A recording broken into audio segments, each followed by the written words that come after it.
Good morning student. तो चलिए आज अपन पढ़ते हैं अकाउंट का एक यूनिक सम। आप ये सम देखेंगे आपकी टेक्स्ट बुक में है, page number 110 that is 110। Page number 110 में सॉल्व सम है, 19वां बुक में आपको दिया है। आपको ये सॉल्व सम एक यूनिक क्वेश्चन क्यों बन जाता है? क्योंकि इस क्वेश्चन में जो एडजस्टमेंट दी गई है वो बॉक्स के फॉर्मेट में दी गई है, आपको वर्डिंग्स के स्वरूप में दी नहीं गई है। तो बॉक्स के फॉर्मेट में आ जाए अगर क्वेश्चन तो घबराना बिल्कुल नहीं है, एकदम इजी सम रहता, सिंपल सम रहता।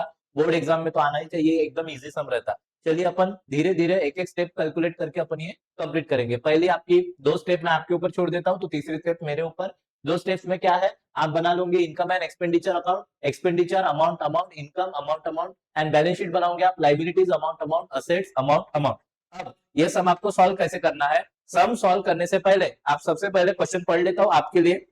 From the following particulars relating to the Sushma Memorial Hospital, Jalgaon, prepare income and expenditure account for the year ended 31 March 2020 and balance sheet as on date. क्या बोला है? 31 मार्च 2020 के एंडिंग के लिए आपको balance sheet भी बनानी है और इनकम एंड एक्सपेंडिचर भी अकाउंट बनाना है। अपन ने ड्रॉ कर लिया, अभी अपन सम सॉल्व करेंगे। बट सम सॉल्व करने से पहले आप ये ध्यान रखेंगे कि अपना जो ईयर है वो खत्म कब हो रहा है। तो ईयर हमारा खत्म हो रहा है 31 मार्च 2020। इससे अपन अंदाजा लगाने वाले हैं कि ईयर 31 मार्च 2020 को खत्म हो रहा है, तो चालू कब हुआ होगा? तो 2019 को, 1 अप्रैल 2019 को मेरा साल शुरू हुआ और 31 मार्च 2020 को मेरा साल खत्म हो रहा है। तो 19-20 ये मेरा क्या हुआ? Current year. 19-20 ये मेरा क्या हुआ? Current year. आप अगर एडिशनल इंफॉर्मेशन के बॉक्स को अच्छे से देखोगे तो वहां पे दो डेट्स आपको दी गई है, that is 1 April 2019 and 31 March 2020। और आपको सबसे पहले एडजस्टमेंट दी गई है आउटस्टैंडिंग सब्सक्रिप्शन की, कि आउटस्टैंडिंग सब्सक्रिप्शन है। बट पहले आपको ये डेट समझ लेनी है। 1 अप्रैल 2019 ये मेरे साल के ओपनिंग है, मेरे साल की शुरुआत है, और 31 मार्च 2020 ये मेरे साल का अंत है, क्लोजिंग है।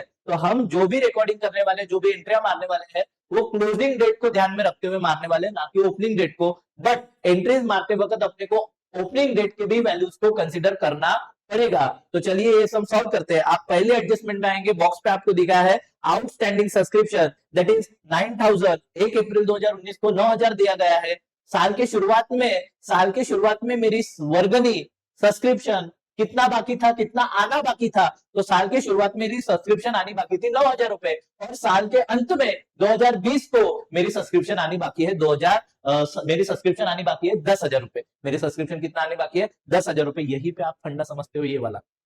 सुनिए ये बात, आपको सब्सक्रिप्शन मिला कितना वो पहले देख लेना पड़ेगा। आपको रिसिप्ट साइड में जाओगे तो आपको दूसरे नंबर पे ही सब्सक्रिप्शन मिलेगा। वैल्यू लिखी है 1,03,000, बट ये बुक में प्रिंटिंग मिस्टेक हुई है। एक्चुअल वैल्यू है 1,03,000। एक्चुअल वैल्यू कितना है? 1,03,000। कंफ्यूज नहीं होंगे बच्चों, बहुत सारी प्रिंटिंग मिस्टेक बुक्स में निकलती है। एक्चुअल वैल्यू क्या है उसकी सब्सक्रिप्शन की?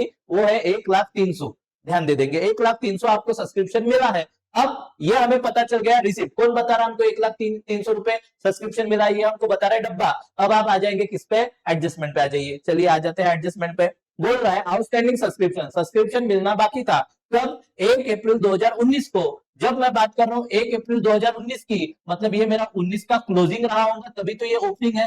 तो ये मेरा 2019 जब खत्म हुआ तो शुरू कब हुआ होगा? तो वो शुरू हुआ होगा 2018 को। तो 2018-19 ये मेरा हो जाता है प्रीवियस ईयर, और 2019-20 ये मेरा रहता है करंट ईयर। और मुझे जो अकाउंटिंग करनी है वो करनी है मेरे को करंट ईयर के लिए। किस ईयर के लिए? करंट ईयर के लिए। तो 2018-19 में मेरा आउटस्टैंडिंग सब्सक्रिप्शन था 9,000।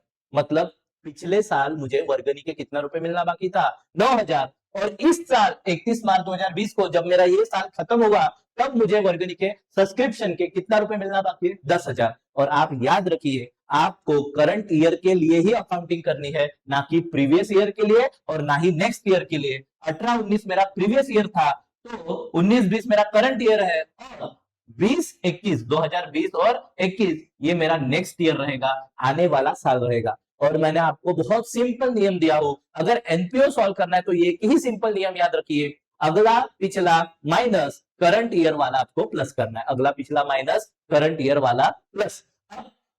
1 अप्रैल को माने साल की शुरुआत को मुझे कितना रुपए मिलना बाकी था? 9,000। और साल के दौरान मेरा सब्सक्रिप्शन कितना बता रहा है? 1,03,000। तो मैं ये मानूंगा कि मेरे को 9,000 रुपए किस में मिल गए? ये 1,03,000 में मुझे 9,000 रुपए मिल गए। मुझे कितना रुपए मिल गए? 9,000। जो पिछले साल मेरे की थी आउटस्टैंडिंग थी, आउटस्टैंडिंग था मतलब मिलना बाकी था, मुझे 9,000 जो पिछले साल मिलना बाकी थे और इस साल मुझे मिल गए 1,03,000, तो मैं अज्यूम करूंगा कि ये 9,000 रुपए मुझे कहां पे मिल गए हैं? इस 1,03,000 में मिल गए हैं। अगर ना भी अज्यूम कर पाओ, ये ना भी कंसेप्ट समझ पाओ, तो नियम हमेशा याद रखिएगा, अगला पिछला माइनस करना है और करंट वाला प्लस करना है। तो आप देखोगे ये ओपनिंग बोले तो ये पिछले ईयर, पिछले साल की डेट बता रहा है, 2019 ओपनिंग की डेट बता रहा है, तो ओपनिंग वाला आइटम मैं यहां से क्या कर दूंगा? माइनस कर दूंगा। क्या लिखूंगा? आउटस्टैंडिंग। आउटस्टैंडिंग ये बाकी था, मिलना बाकी था, कब? प्रीवियस ईयर को। कब मिलना बाकी था? प्रीवियस ईयर, पिछले साल मिलना बाकी था 9,000, तो मैं अज्यूम करूंगा कि इस साल क्या हो गया होगा? मिल गया होगा। 1,03,000 में से मैं 9,000 रुपए माइनस कर देता हूं, तो आंसर आएगा मेरा 91,300। 91,300। अब क्या बोला मैं? अगला पिछला माइनस करो और करंट वाला प्लस करो। इस साल मुझे कितना रुपए मिलना बाकी है? 10,000 रुपए। मिल गए क्या? नहीं, अभी भी मिलना बाकी है। तो जो इस साल की है मिलना बाकी है, तो वो क्या होगा रे बेटा? मेरा प्लस होगा, वो मेरी इस साल की इनकम होगी। Outstanding, outstanding for current year, outstanding for current year. इस साल का मुझे अभी भी मिलना बाकी है। कितना रुपए मिलना बाकी है? 10,000। इस साल का मुझे और कितना मिलना बाकी है? 10,000। तो टोटल हो जाएंगी 1,01,300। टोटल कितना हो जाएंगी? 1,01,300। 91,000 में 10,000 प्लस करेंगे तो 1,01,300, क्योंकि ये मुझे अभी भी मिलना बाकी है। फिर मिलना बाकी है तो छोड़ दू क्या रे? कि मिलेगी। मिलेगी। ये कब मिलेगी आपको? ये आपको मिलेगी फ्यूचर में, अभी तक नहीं मिली बट फ्यूचर में आपको मिलने वाली है। तो जो चीज फ्यूचर में मिलने वाली है वो आपकी होती है असेट। असेट में दूसरी एंट्री इसकी मारूंगा 10,000 की। सर फिर 9,000 की दूसरी एंट्री आपने क्यों नहीं मारी? ध्यान दीजिए, वो मेरा पुराना वाला आइटम है, मेरे को अकाउंटिंग किसके लिए करनी है? करंट ईयर के लिए करनी है। मैं अज्यूम कर रहा हूं कि ये 9,000 कहां पे मिल गए मुझे? ये 1,03,000 में मिल गए हैं, तो 1,03,000 में से 9,000 माइनस करूंगा तो मेरा आंसर आ जाए 91,300। और उसमें अभी भी मुझे कितना रुपए मिलना बाकी है? 10,000 रुपए इस साल का मिलना बाकी है। मैं बता रहा हूं, ये नहीं। कौन बता रही है? एडजस्टमेंट बता रही है। आउटस्टैंडिंग एडजस्टमेंट, आउटस्टैंडिंग सब्सक्रिप्शन आप देखिए बॉक्स में, जो एडजस्टमेंट का एडिशनल इंफॉर्मेशन का बॉक्स है। आउटस्टैंडिंग सब्सक्रिप्शन शुरुआती की 9,000 है, मैंने पिछले साल की 9,000 थी वो मिल गई है, इसलिए माइनस कर दिया, क्योंकि अगला पिछला माइनस और करंट ईयर की अभी भी मिलना बाकी है। कितना रुपए मिलना बाकी है? 10,000। तो 10,000 मैंने यहाँ पे लिख दिया कि मुझे 10,000 रुपए अभी भी मिलना बाकी है, तो वो प्लस। बट यहीं पे हमारी एडजस्टमेंट खत्म नहीं हो रही। सेकंड एडजस्टमेंट क्या बोल रही है? Subscription received in advance. अब आप देखेंगे पहले तारीख को एडवांस मिला है सब्सक्रिप्शन का। क्या मिला है? एडवांस। कितना दिया है आपको? 8,000 दिया है। एडवांस मिला है 1 अप्रैल 2019 को।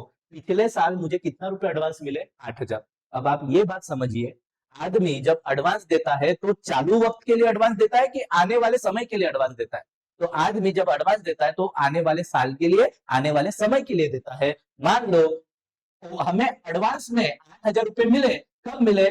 18-19 में, 2018-19 में 8,000 रुपए एडवांस सब्सक्रिप्शन मिला।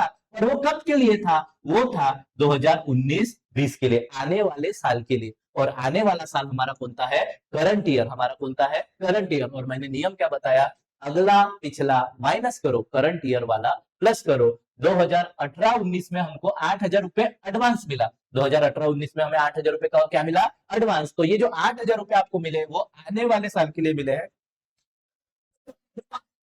माने कब के लिए मिले हैं आपको ये 8,000 रुपए? 31 मार्च 2020, 2020 माने 19-20 के लिए आपको क्या मिले हैं? 8,000 रुपए एडवांस में मिला है। तो ये 19-20 तो मेरा करंट ईयर है, और आपको नियम बतायू, अगला पिछला माइनस और करंट ईयर वाला प्लस। तो यहाँ पे मैं प्लस करूंगा। क्या प्लस करूंगा? Subscription received, subscription received in advance, subscription received in advance for current year. Current year के लिए सब्सक्रिप्शन पहले ही मिल गया। कितना रुपए सब्सक्रिप्शन पहले ही मिल गया? 8,000। तो 2019 में सब्सक्रिप्शन मिला 8,000, 2020 के लिए, 2020 के लिए 8,000 रुपए मिला, जो कि 2020 मेरा करंट ईयर है, 19-20 मेरा करंट ईयर है। तो करंट ईयर वाला मैं क्या कर रहा हूं? Plus subscription received in advance 8,000 रुपए करंट ईयर के लिए मिला, तो 8,000 रुपए प्लस कर रहा हूं। तो टोटल नीचे लिखूंगा कितना? 1,09,300। टोटल कितनी आ रही है? 1,09,300। अब अब उसके बाद भी आप देख रहे हो बॉक्स में, एडिशनल इंफॉर्मेशन के बॉक्स में 31 मार्च 2020 वाले कॉलम में आपको 6000 दिखे। ये भी इसके बारे में भी क्या लिखा है, सब्सक्रिप्शन रिसीव्ड इन एडवांस। अब 2031 मार्च 2020 को, 31 मार्च 2020 को जब हमारा साल खत्म हो रहा है, हमारा करंट ईयर खत्म हो रहा है, तब आपको कितना मिला बोल रहा है, 6000। तब आपको कितना मिला बोल रहा है, 6000। 2020 को जब हमारा साल खत्म हो रहा है तब आपको 6000 मिल रहा है। और इसके बारे में बोला गया है कि ये एडवांस है, ये 6000 रुपए क्या है, एडवांस। तो एडवांस आने वाले समय के लिए हम देंगे, हमें मिला होगा 6000 रुपए जो एडवांस मिला वो कब के लिए मिला होगा, 2020-21 के लिए। कब के लिए मिला होगा, 2020-21 माने नेक्स्ट ईयर। हमारा कौन सा ईयर, नेक्स्ट ईयर। आने वाले साल के लिए 6000 हमें मिल गए हैं, जो भी इसमें ही है। तो आने वाले साल का भी जो मिला है वो हम क्या करेंगे, माइनस, क्योंकि अगला बोले तो आने वाला साल, पिछला बोले तो बीता हुआ साल, अगला पिछला माइनस करना है, और करंट ईयर वाला ही आपको क्या करना है, प्लस करना है। तो यहाँ पे फिर से मैं लिखूंगा subscription received in advance, subscription received in advance for next year. आने वाले साल के लिए मुझे क्या मिला, सब्सक्रिप्शन मिला। कितना, 6000। तो 1,09,300 में से 6000 माइनस करूंगा तो बाहर आएंगे 1,03,300। बाहर कितना आएंगे, 1,03,300 बाहर आने वाले हैं, 1,03,300। अब यहाँ पे ध्यान दे देंगे आप लोग कि ये 6000 मुझे अगले साल मिलना चाहिए था रे, बट 6000 का पेमेंट मुझे पहले ही मिल गया। 6000 का पेमेंट मुझे पहले ही मिल गया। 1,09,300 में से मैंने 6000 माइनस किया हो। क्यों माइनस किया हो, कि ये 6000 मुझे अगले साल मिलना चाहिए था, पर मुझे ये 6000 कब मिल गए, इसी साल मिल गए। तो अब मेरे तरफ हो गई लाइबिलिटी, मेरी हो गई जिम्मेदारी कि भैया बंदे ने सब्सक्रिप्शन दे दिया है, अब उसको मुझे क्या करना पड़ेगा, मेंबरशिप देनी पड़ेगी।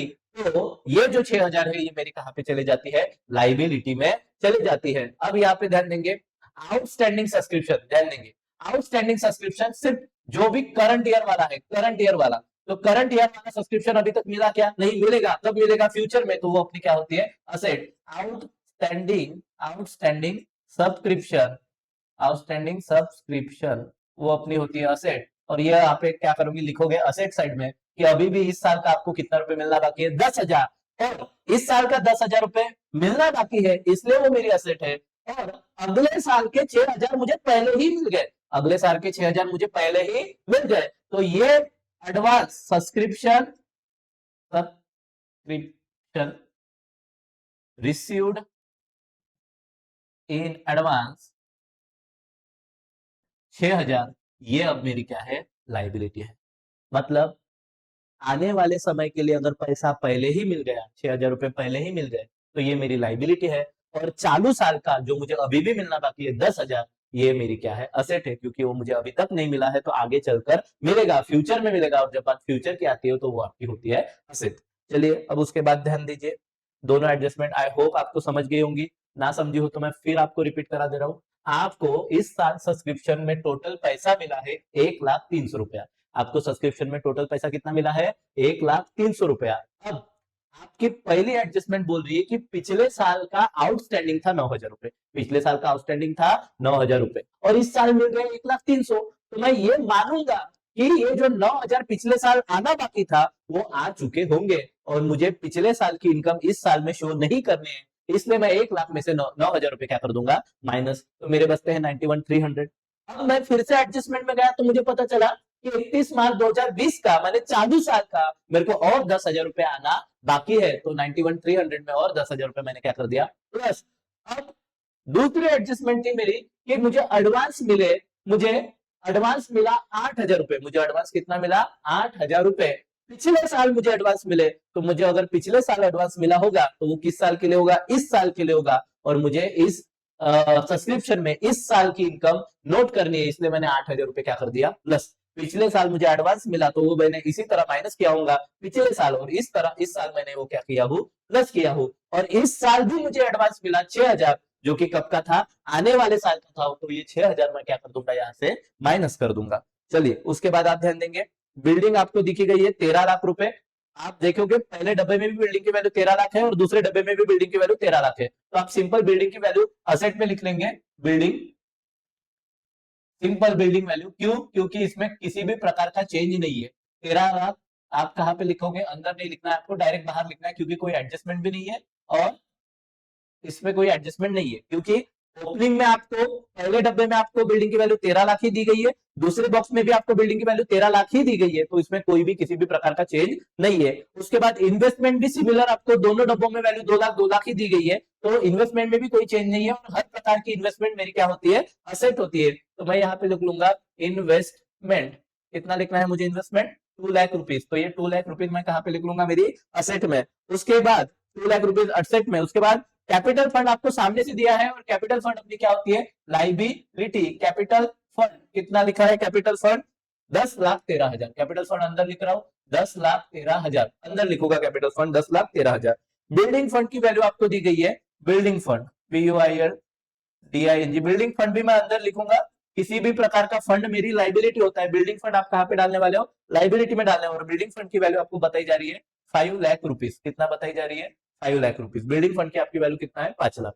अब चलिए, अपनी एडजस्टमेंट यहाँ पे खत्म हो गई, अपनी एडजस्टमेंट यहाँ पे क्या हो गई, खत्म हो गई है। अब हम करते हैं पोस्टिंग, अब हम क्या करते हैं, पोस्टिंग। चलिए पोस्टिंग में आएंगे, डब्बों में आएंगे, रिसिप्ट साइड में आपको दिया गया है बैलेंस ब्रॉट डाउन। ये अपन यूट्यूब के ऐड की तरह क्या करेंगे, बैलेंस ब्रॉट डाउन स्किप करेंगे। क्यों स्किप करना है आपको ध्यान दीजिए, क्योंकि मैंने नियम बताया हूं, अगर सम में, क्वेश्चन में सामने से बंदा बता रहा हूं आपको कैपिटल फंड की वैल्यू, जैसे इस क्वेश्चन में एडजस्टमेंट में ही एडिशनल इन्फॉर्मेशन के बॉक्स में ही आपको कैपिटल फंड की वैल्यू बताई गई है, तो अगर सामने से हमको कैपिटल फंड की वैल्यू पता चल जाए, तो हम ये जो बैलेंस ब्रॉट डाउन वाला किस्सा रहता है उसको खत्म करते हैं, उसको स्किप करते हैं, उसको हम इनकम में पकड़ेंगे नहीं। उसके बाद सब्सक्रिप्शन मेरा हो गया है, सब्सक्रिप्शन आपको फिर से समझा दूंगा वीडियो के एंड में।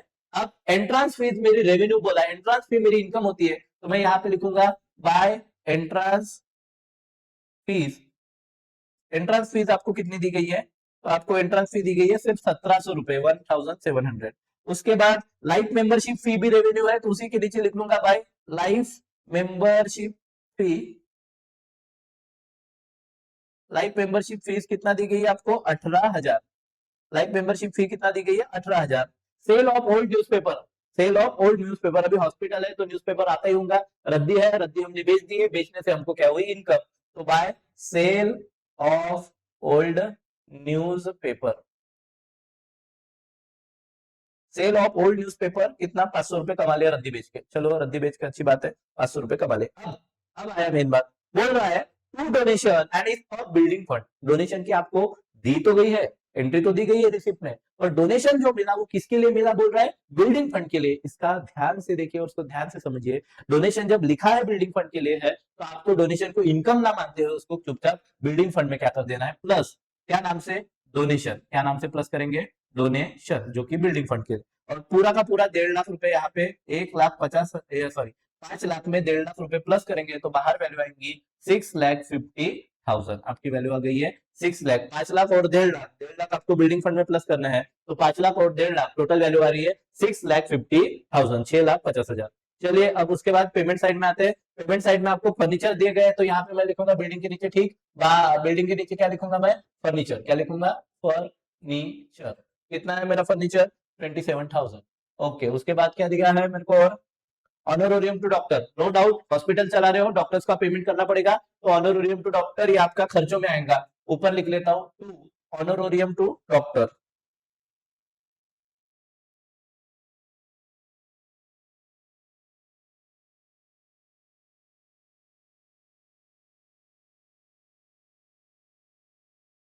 वो भी है 80,000, बाहर लिख लेंगे डायरेक्ट आपके खर्चों में, 80,000 का ऑनरोरियम टू डॉक्टर।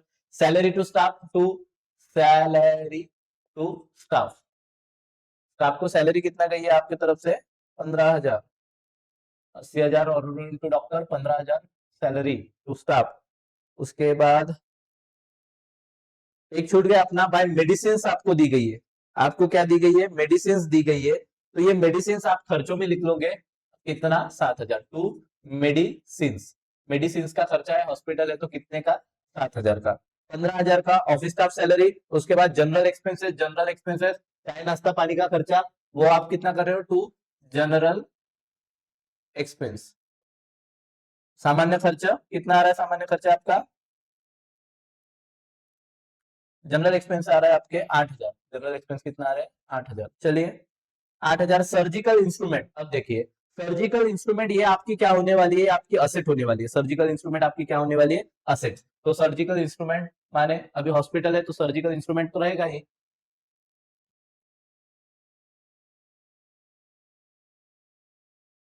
ऑपरेशन करायचे साहित्य, मराठी मीडियम लक्षात ठेवा ना, ऑपरेशन करायचे साहित्य सर्जिकल इंस्ट्रूमेंट, और उसकी वैल्यू आपको कितना दी गई है क्वेश्चन में, उसकी वैल्यू आपको दी गई है 60,000, 60,000 के आपके पास क्या है सर्जिकल इंस्ट्रूमेंट है।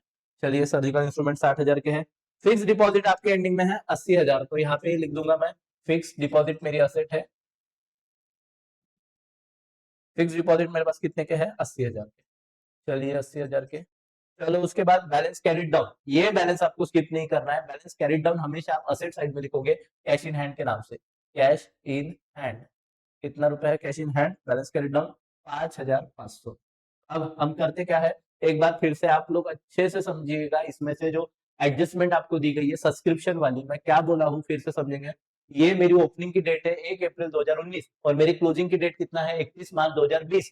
साल के शुरुआत में 9,000 रुपए मुझे मिलना बाकी था, तो साल के दौरान वो मिल गया ऐसा मैं अज्यूम करता हूँ।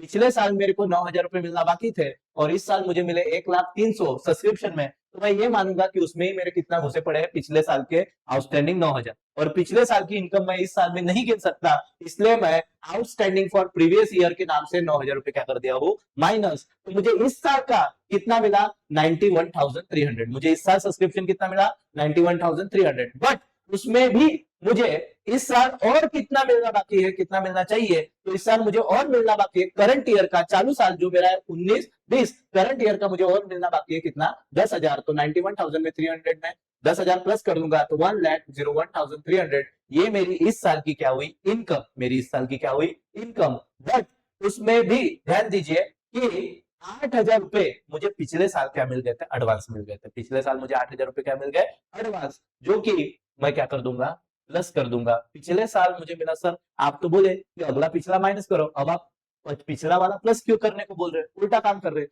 नहीं बेटा ध्यान दो समझो, यही तो बात है कि आपको एडवांस में 8,000 मिले पिछले साल आपको 8,000 रुपए एडवांस में मिले, बट एडवांस हमें कब के लिए मिलता है आने वाले साल के लिए, 2018-19 में आपको 8,000 रुपए मिले 2019-20 के लिए, जो कि हमारा कौन सा साल है करंट ईयर है, जो कि हमारा कौन सा साल है करंट ईयर। तो 18-19 में 8,000 जो मिले वो 19-20 के लिए, और 19-20 में जो 6,000 मिले एडवांस में वो 20-21 के लिए, जो कि मेरा नेक्स्ट ईयर है। तो अगला पिछला माइनस और करंट वाला प्लस। तो मैं 19-20 के लिए जो मिले हैं मुझे 8,000 पिछले साल, वो 8,000 मैंने प्लस किया हूं, और ये 6,000 जो मुझे इस साल मिले हैं एडवांस में, और वो कब के लिए है आने वाले समय के लिए, वो 6,000 मैं क्या कर दूंगा माइनस, और 6,000 क्या कर दूंगा मैं माइनस, जो 6,000 मुझे आने वाले साल के लिए मिला वो मेरी लाइबिलिटी है, इसलिए मैं 6,000 लिख दूंगा सब्सक्रिप्शन रिसीव्ड इन एडवांस, के आने वाले साल का पैसा मुझे इसी साल मिल गया तो वो मेरी लाइबिलिटी है, तो मैं सब्सक्रिप्शन रिसीव्ड इन एडवांस 6,000 लिखूंगा, और इसी साल के मुझे कितना रुपए मिलना बाकी है सब्सक्रिप्शन 10,000 रुपए मिलना बाकी है, तो वो 10,000 रुपए मैं यहाँ पे क्या कर दूंगा प्लस कर दूंगा। बस एक यही एडजस्टमेंट के लिए आपका वो पूरा सम आपको बनाना पड़ेगा, बाकी इस सम में कुछ भी दम नहीं है। करते हैं अपन लास्ट स्टेज पे है, क्या करते हैं अपन क्लोजिंग, क्या नियम है क्लोजिंग का, बड़ी अमाउंट दोनों साइड को, क्या बोल रहा हूं मैं, बड़ी अमाउंट दोनों साइड को, बड़े में से छोटे को क्या करेंगे माइनस, बड़े में से छोटे को क्या करेंगे माइनस करा देते हैं। यहाँ पे टोटल यहाँ पे बाहर निकल रहे कितना 1,03,300, 1,03,300 प्लस 1,700 रुपए प्लस करेंगे प्लस 18,500, ये 18,000 और ये 500, 18,500 रुपए प्लस कर रहा हूँ, तो टोटल आ रही है 1,23,500, 1,23,500। अब ये बड़ी अमाउंट दोनों साइड को 1,23,500 इधर भी। सर आपको कैसे पता चला यही साइड बड़ी है, अरे बेटा यहाँ पे अमाउंट 1 लाख वाली है तो यहाँ पे 80, 7, 15, 8 ऐसे ही अमाउंट है, तो नो श्योर यही अमाउंट यही साइड क्या निकलने वाली है आपकी बड़ी निकलने वाली है। अपना ऐसा अंदाजे पे काम रहेगा, अंदाजा ही आपको लगाना पड़ेगा, आपको एक्यूरेट कैसे पता चलेगा, करने के बाद ही हम बता सकते हैं कि कौन सी साइड बड़ी है और कौन सी साइड छोटी। अब ये 1,23,500 में से अपन इधर की वैल्यू क्या कर देंगे माइनस, सबसे पहले माइनस करेंगे 80,000 ऑनरोरियम टू डॉक्टर्स, उसके बाद माइनस करेंगे 15,000 सैलरी टू स्टाफ, माइनस 7,000 के खर्चा मेरा मेडिसिन पे हुआ, और उसके बाद मैं माइनस कर रहा हूँ 8,000 जो मेरा है जनरल एक्सपेंसेस, तो मेरा आंसर आ रहा है 13,500, मेरा आंसर आ रहा है 13,500, जो कि मेरा क्या कहलाएगा सरप्लस, मैं यहाँ पे लिखूंगा टू सरप्लस, ये मेरा प्रॉफिट है, बट इसको प्रॉफिट का नाम नहीं दे सकते क्योंकि हम पढ़ रहे हैं नॉट फॉर प्रॉफिट कंसर्न, तो यहाँ पर उन्होंने दूसरा नाम दे दिया, बोल दिया सरप्लस, और यहाँ पे मैं बता रहा हूँ कि ये एक्सेस ऑफ इनकम है, एक्सेस ऑफ इनकम है, माने इनकम ज्यादा है, किससे ज्यादा है ओवर एक्सपेंडिचर माने इनकम ये खर्चों से ज्यादा है, इसलिए मेरा सरप्लस निकल रहा है कितने का, 13,500। ये 13,500 का सरप्लस मैं चुपचाप कैपिटल फंड में ले जाके क्या कर दूंगा, प्लस कर दूंगा। सरप्लस कितना, 13,500। 13,500 मेरा कैपिटल फंड मुझे पहले से ही दिया गया था। कितना कैपिटल फंड था, 1,13,000। और उसमें अगर मैं सॉरी मेरा कैपिटल फंड था 10,13,000। 10,13,000 में 13,500 और डाल दूंगा तो हो जाएगा वो हो जाएगा 10,26,500। और टोटल हो जाएगी मेरी कितनी, 10,26,500। 10,26,500 और ये 6,000 प्लस 6,000 प्लस 6,50,000 प्लस 6,50,000। तो ये तीनों आइटम्स की टोटल आ रही है मेरी, एक लाइन ऊपर दो लाइन नीचे, 16,82,500। 16,82,500। अब यही सेम अमाउंट इधर की आ जाए, निकल जाए तो हमारा पूरा सम सही है, हम सम मान सकते हैं। करेंगे, उधर साइड की टोटल लगाएंगे। 13 लाख सबसे ऊपर, 13 लाख में प्लस होगा 27,000 प्लस 60,000 प्लस 80 और 2 लाख, 2,80,000 प्लस 10,000 और 5,500 वाले 15,500। तो टोटल आ रही है 16,82,500। और हमारा दोनों साइड बराबर है, ये सम हमारा क्या है, टैली है। ठीक है, थैंक यू स्टूडेंट, आप स्क्रीनशॉट ले सकते हैं।